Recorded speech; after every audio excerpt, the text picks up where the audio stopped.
বিশ্বকাপের অভিষেক ম্যাচেই আস্থার প্রতিদান দিলেন রিশাদ হোসেন। রিশাদ হোসেন বাংলাদেশের অনেক আক্ষেপ শেষে অপেক্ষার ফসল।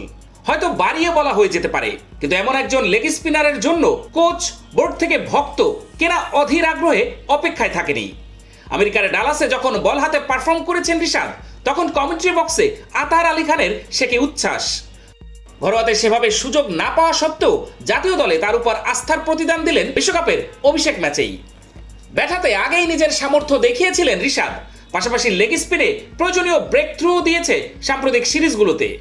এবার বিশ্বাসের মর্যাদাও রাখলেন বিশ্বকাপেও। আতারের সঙ্গে থাকা পাকিস্তানি ধারাভাষ্যকার রমিজ রাজাও তার বোলিং দেখে বলে উঠলেন ভেরি স্পেশাল। চলমান টি-20 বিশ্বকাপে নিজেদের প্রথম ম্যাচে শ্রীলঙ্কার মুখোমুখি হয়েছিল টাইগাররা।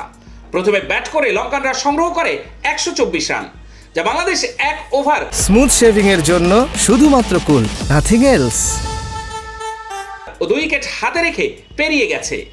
তার আগে ব্যাটিং এর শুরুটা ভালো করলেও শেষে এসে টাইগার বোলারদের সামনে দাঁড়াতেই পারেনি লঙ্কানরা। তাতে বড় অবদান ছিল রিশাদের। তার সঙ্গে মিলিয়ে সমান 3টি উইকেট নেন মোস্তাফিজুর রহমান। বাতি কাটার মাস্টার মোস্তাফিজুর রহমান বাংলাদেশের বোলিং এর মূল ভরসা, তাই নতুন করে তাকে নিয়ে অবাক হওয়ার খুব বেশি কিছু নেই। 4 ওভারে 3 উইকেট নিতে মাত্র 17 রান দিয়েছেন মোস্তাফিজ। সমান 4 ওভারে মাত্র 22 রান খরচায় রিশাদ 3 উইকেট নেন। মিডল ওভারে লঙ্কানদের রান নিয়ন্ত্রণের পাশাপাশি ক্রমাগত উইকেট নিয়ে তিনি মূলত তাদের মেরুদণ্ড ভেঙে দেন, যা সাফল্য পেয়েছে দল। জয়ের পর তিনিও পেয়েছেন ম্যাচ সেরার পুরস্কার। নিজের অনুভূতি জানিয়ে রিশাদ বলেছেন, আজকের পিচ ভালো, সেটিকে আমি কাজে লাগানোর সর্বোচ্চ চেষ্টা করেছি।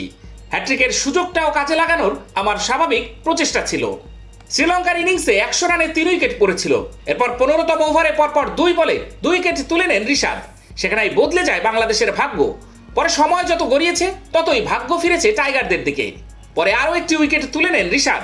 সাকিব ও মেহেদীর পর তৃতীয় বাংলাদেশি স্পিনার হিসেবে বিশ্বকাপে এক ইনিংসে 3 উইকেট নিলেন রিশাদ।